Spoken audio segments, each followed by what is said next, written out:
My desk was gone. Not messy. Not relocated. Gone. 12 years of files. Framed certifications. The small brass nameplate that read Denise Scott, Director of Regulatory Compliance, all erased before 8:30 in the morning. I can't change anything. Like the weather outside. It's snowing. And maybe I'll tell my story a little slower. And what about where you live? What's the temperature like right now, if you're still listening? Please share your lucky number to keep the conversation warm. Just then, the head of Human Resources walked in and didn't even lower her voice. Operational restructuring. Your new workspace is downstairs. Downstairs meant the basement. No windows. Concrete walls painted a tired gray. My office was wedged beside an archive room stacked with outdated policy binders, most of which I had written. By 9:15, Mark Reynolds made his ceremonial walkthrough. Crisp suit. New COO, shine still intact. You're too procedural, he said, glancing around like the air itself offended him. We need agility. Lean thinking.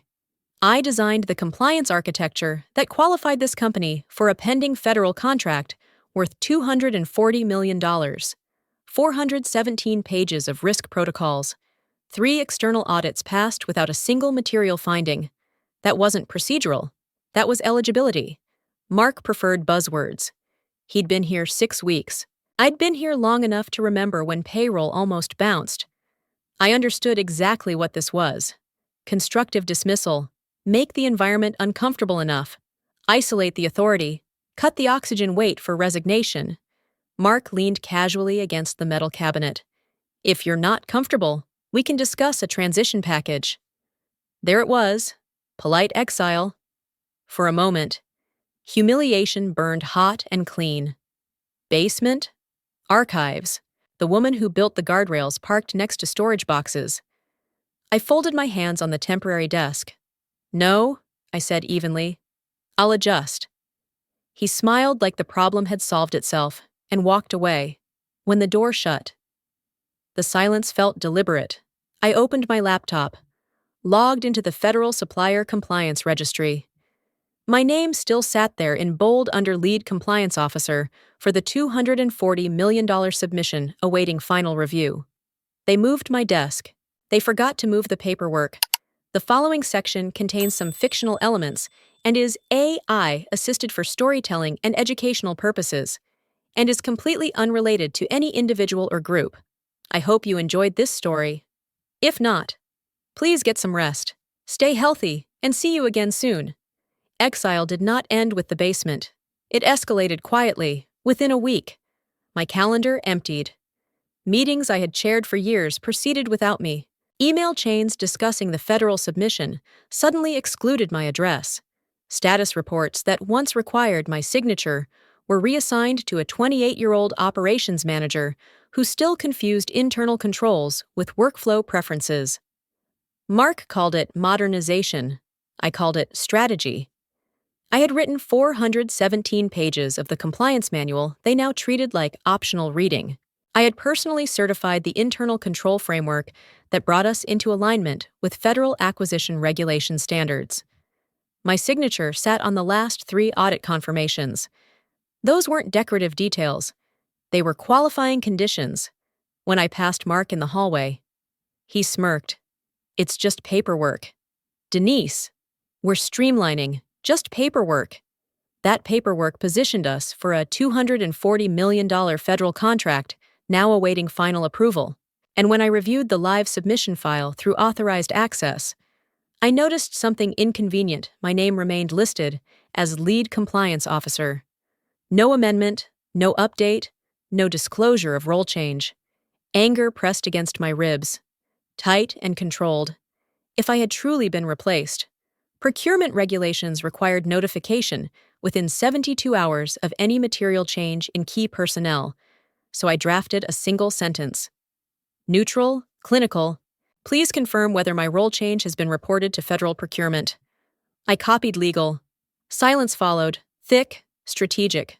40 minutes later, my phone lit up. The CFO wanted to speak with me privately. The CFO did not waste time on pleasantries. He closed my basement door, lowered his voice.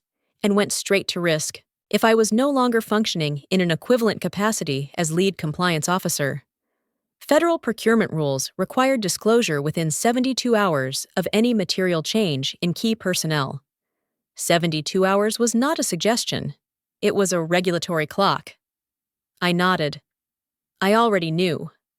Upstairs. Mark reacted exactly as I expected. "We're not notifying anyone," he snapped when legal raised the issue. "This is internal restructuring." Internal did not override federal disclosure obligations. Calmly, I referenced the applicable Federal Acquisition Regulation Clause covering material changes in designated personnel tied to contract eligibility. The language was unambiguous. If authority, reporting structure, or scope materially shifted, notification was mandatory. Failure to disclose could be interpreted as misrepresentation. Mark's jaw tightened. He pivoted fast. By late afternoon, HR updated the internal directory. My title changed from Director of Regulatory Compliance to Administrative Support, Operations. My reporting line moved 2 levels down. My system permissions were quietly reduced. It was clumsy. It was transparent. And it was time-stamped. I did not argue. I archived. Screenshots of the directory revision, copies of the revised reporting structure, email confirmations reflecting removal from oversight responsibilities. I exported metadata showing the exact time of each modification. Documentation is neutral. Documentation does not shout. By the end of the day, the regulatory clock was still ticking. Mark believed reclassification erased exposure. In reality, it deepened it. If my role had been downgraded while the federal submission still listed me as key compliance personnel, that discrepancy now existed in 2 places. Before leaving, I drafted a factual memo outlining the change in working conditions and responsibilities. No accusations, no adjectives, just dates, titles, and scope adjustments. Then I submitted it through the company's compliance hotline, administered by an independent third-party vendor. Once filed, it triggered mandatory review protocols. 72 hours suddenly felt much shorter. Pressure does not explode all at once. It accumulates in emails. 2 days after my hotline submission, the Federal Procurement Portal issued an automated personnel verification request. The notification went to legal, finance, and the designated contact for key compliance personnel. My name was still listed there. The subject line was Clinical Request for Confirmation, Key Personnel Status. By mid-morning, I was summoned upstairs. Mark didn't bother to sit. "You're sabotaging the company," he said. "Pacing. This review was triggered because of your stunt." I folded my hands. "I am complying with disclosure obligations. That's not your call anymore." "It is," I replied evenly. "If my name remains attached to the submission." Legal counsel cleared her throat before he could respond.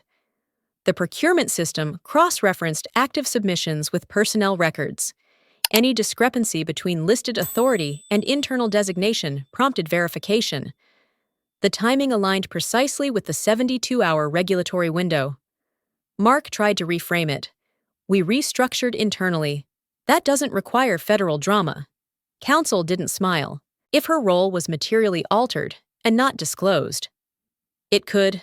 Silence followed, heavy and procedural. By afternoon, finance modeled exposure scenarios. If the $240 million contract were suspended pending review, projected revenue for the next fiscal year would drop by 18%. Stock volatility was not theoretical. It was measurable. Mark cornered me near the elevators. "All of this because you can't handle a desk move." "This is about accuracy," I said, "not furniture." The pressure shifted from personal to institutional. Emails multiplied. Legal drafted a response to procurement requesting additional time for internal clarification. That request alone signaled uncertainty. Then the situation tightened further. Late that evening, I learned through a finance contact that a private investment fund was in advanced negotiations to acquire 30% equity. As part of due diligence, they had formally requested a review of compliance culture, governance controls, and key personnel stability. My reassignment now existed in 3 overlapping systems: internal HR records, federal procurement filings, and investor due diligence materials. Pressure was no longer theoretical. It was documented, and documentation travels. Strategy requires timing. By the time the investment fund's due diligence request circulated, I had already compiled my record. I submitted a formal memorandum to Legal and Human Resources, documenting the sequence of changes: relocation to the basement workspace without business justification, removal from executive meetings, reduction of system permissions, reassignment of decision authority, and alteration of title to administrative support. Each entry included dates, timestamps, and corresponding email confirmations. No commentary, just facts. Constructive dismissal is not about hurt feelings. It is about materially altering working conditions to pressure resignation. I did not use the term casually. I used it precisely. Mark confronted me within the hour. "You're overreacting," he said, voice tight. "This is restructuring. Everyone adjusts." "I have adjusted." I replied. "I've documented." That distinction mattered. Internal counsel requested a closed-door session with finance. I was not invited. But information moves quickly when risk becomes personal. If I could demonstrate that my authority had been effectively stripped while my name remained tied to the federal submission, the company faced dual exposure potential misrepresentation in procurement filings and a labor investigation for constructive dismissal tied to a key compliance role. Losing the $240 million contract was only one scenario. Federal scrutiny of governance practices was another. Investors read those reports. By late afternoon, counsel asked to speak with me directly. The question was measured: had I resigned? Had I requested reassignment? Had I consented to the change in scope? No. I answered to each. Mark attempted to contain the narrative. "She's positioning herself for leverage." Counsel did not engage the accusation. Leverage is irrelevant. Documentation is not. That evening, an external development accelerated everything. Federal procurement sent a follow-up communication requesting interviews with designated key compliance personnel to confirm continuity of oversight prior to final contract award. The listed name under that designation remained unchanged. Mine. For the first time since my desk disappeared. Mark stopped speaking in slogans. He understood what the interview meant. If I confirmed diminished authority, disclosure failures became undeniable. If I contradicted the record, I risked personal liability. The clock restarted. Strategic counterattack does not require volume. It requires alignment between fact and regulation had just requested my calendar availability. If you believe documenting the basement transfer, the access cuts, and filing a formal constructive dismissal record was the right move. Leave a 1 in the comments, because when you speak up, it shows that compliance and integrity still matter. Public silence is louder than argument. When the Federal Procurement Office scheduled the verification meeting, the invitation arrived through legal with precise language confirmation of continuity in key compliance oversight prior to award determination. My name remained attached to the submission, so my attendance was mandatory. The meeting was held in the executive conference room I had not been allowed to enter for weeks. Mark was already seated when I walked in. He attempted control before introductions finished. "She's in transition," he said quickly. "Operational realignment. We're streamlining." I took my seat. "No notice of transition has been submitted to the Federal Registry," I said evenly. "My designation remains unchanged. The procurement representative, a senior analyst with no visible patience for theatrics, reviewed her file. Our system reflects Ms. Scott as lead compliance officer for the pending $240 million submission. We require confirmation that oversight authority remains intact." The question was procedural. The implications were not. Mark leaned forward. "Internally, we've adjusted reporting lines." "Has her authority been altered?" the analyst asked again, this time without qualifiers. The room shifted. Legal counsel glanced at me, then at Mark. Finance avoided eye contact. Words matter in federal proceedings. So does omission. I answered only what was asked. My system access and decision authority were reduced on record earlier this week. Silence followed. Not dramatic silence, regulated silence. The kind that settles when liability becomes measurable. The analyst made a note. If authority has materially changed and was not disclosed within the required timeframe, that may constitute a misrepresentation under procurement standards. Mark's confidence fractured. That's an overstatement. It's a compliance determination, she replied. No one raised their voice. No one needed to. Controlled power is not about volume. It is about accuracy delivered in the correct form. I did not accuse. I did not dramatize. I confirmed facts already documented. As the meeting adjourned, legal requested a private session with the procurement office to clarify internal inconsistencies. Clarify meant contain, but the real tension lingered in one unspoken truth. If anyone in that room provided false information to protect optics, it would not be a public relations issue. It would be federal fraud. Exposure does not arrive with flashing lights. It arrives in spreadsheets. 2 days after the federal verification meeting, the investment fund conducting due diligence requested an urgent call with senior leadership. Their analysts had cross-referenced procurement filings, internal HR records, and governance disclosures. The discrepancies were no longer theoretical. According to their summary, the chief operating officer had downgraded a designated key compliance officer without filing required updates in federal records. The submission for the $240 million contract still listed uninterrupted oversight. Internally, that oversight had been reduced. Externally, it had not. Risk multiplied. I was not invited to the initial investor call, but transcripts circulate when stakes rise. One analyst reportedly asked, "Why was a key regulatory architect reassigned without disclosure?"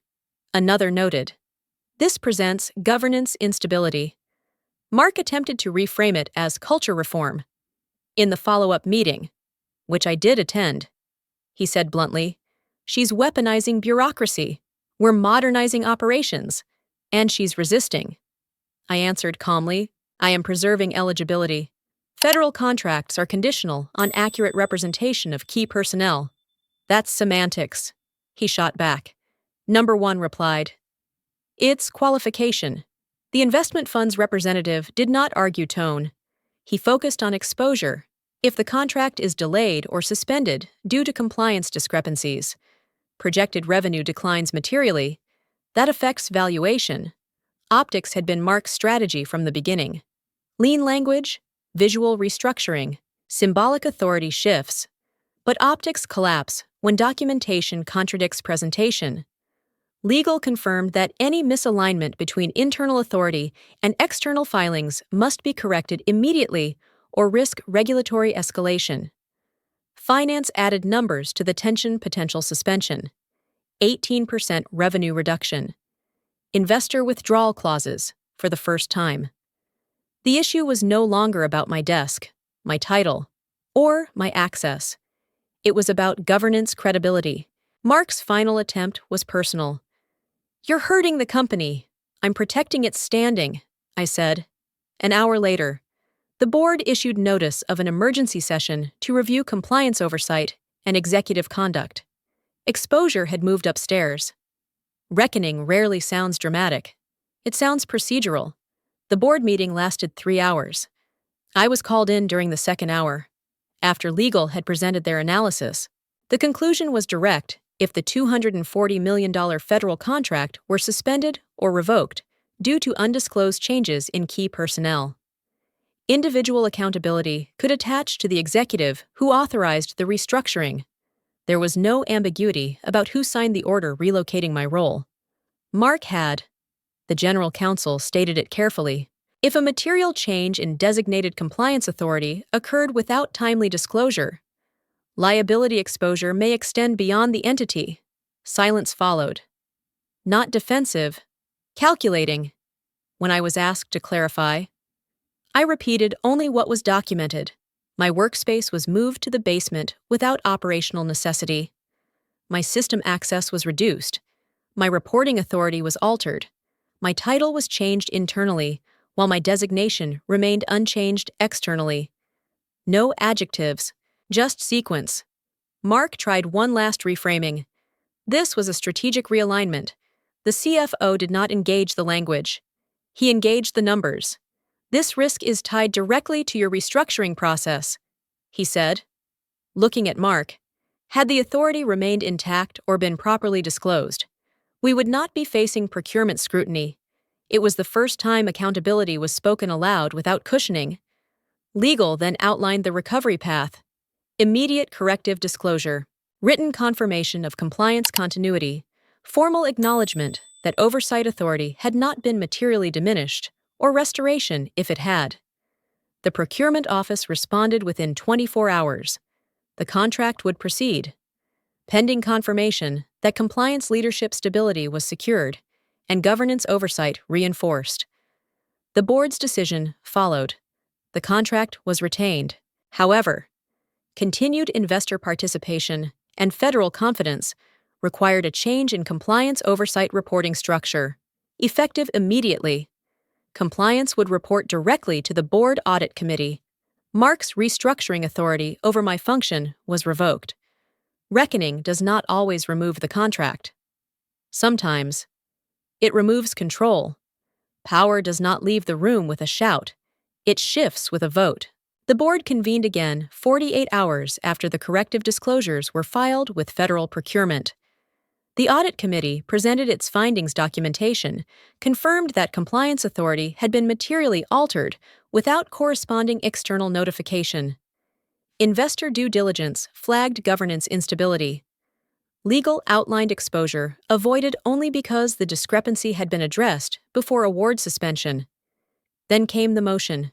The chair summarized it in neutral language: executive accountability for failure in governance oversight. The vote was not dramatic. It was decisive. Mark Reynolds was asked to resign. Effective immediately. For what the official statement described as failure in governance, oversight, and risk management judgment. He did not argue. He did not look at me. I felt no surge of triumph, only release after the vote. The board addressed structure. Compliance would report directly to the Audit Committee. My title as Director of Regulatory Compliance was reinstated with full authority, system access restored, and oversight responsibilities reaffirmed in writing. No one framed it as a personal victory. It was framed as alignment with regulatory expectation. That distinction mattered. I had not demanded reinstatement. I had not negotiated leverage. The federal submission, investor scrutiny, and internal documentation required continuity of qualified oversight. The record dictated the outcome. When the meeting adjourned, the chair asked if I had any comments. Yes, I said. I would like the reporting structure and independence of compliance to be formalized in the corporate governance policy, not dependent on executive preference. Legal nodded. The request was reasonable. Independence reduces risk. It was added to the resolution. Later, as I returned to my office no longer in the basement, I understood something clearly. This was never about a desk or a title. It was about preserving eligibility, protecting governance, and ensuring that compliance could not be repositioned for optics again. Release of power is quiet. Mark lost authority. The contract remained, and compliance no longer reported to ambition. Moving my desk back upstairs felt procedural, not triumphant. Facilities rolled it into a glass-walled office overlooking the same corridor where I had once been told to adjust. No applause, just restored access, reinstated authority, and a governance memo circulated company-wide. During the next Audit Committee briefing, someone asked whether I had intended to challenge Mark directly. I never fought him, I said. I confronted the risk. That distinction settled the room. Mark's resignation was finalized under the language already released: failure in governance oversight. There was no public scandal, no dramatic exit, just a leadership update and a reminder about accountability standards. Investors confirmed their 30% acquisition would proceed. Federal procurement issued formal notice that the $240 million contract would move forward without suspension. Operationally, The company survived. Culturally, it shifted. Compliance now reported independently to the board. Key personnel changes required documented review before implementation. Governance training became mandatory for executive leadership, not because I demanded it, because exposure made it necessary. A junior analyst stopped by my office later and asked quietly, "Was it worth it?" "Yes," I said. Accuracy always is. This was never revenge. I did not set out to destroy a career or embarrass a superior. I refused to let documentation diverge from reality. When representation determines eligibility, precision is not optional. They moved my desk to the basement. I moved the company back into compliance. There's something most people don't tell you about workplace humiliation. It tests your discipline more than your pride. When they moved me to the basement, I had two choices: react emotionally or respond strategically. I chose documentation over outrage. I chose policy over ego. And that choice didn't just protect me. It protected the company from losing a $240 million contract and damaging its credibility. The real lesson isn't about winning against someone. It's about understanding the system well enough that you don't have to shout to be heard.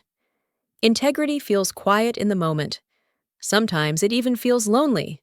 But precision, patience, and knowing the rules can turn pressure into leverage. If you were in that position, isolated, underestimated, pushed aside, what would you do?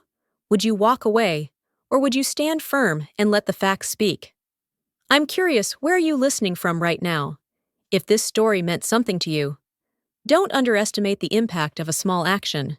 One subscription helps stories like this reach people who feel trapped in silence at work. One like tells the algorithm that accountability still matters. One share might land in front of someone who needs the courage to document instead of quit. When you engage, you're not just supporting a channel, you're helping spread a standard. And sometimes, that's exactly how change begins. This story was fully created and produced by our team. We do not copy or borrow content from any other channel. Thank you for staying with us and listening until the end.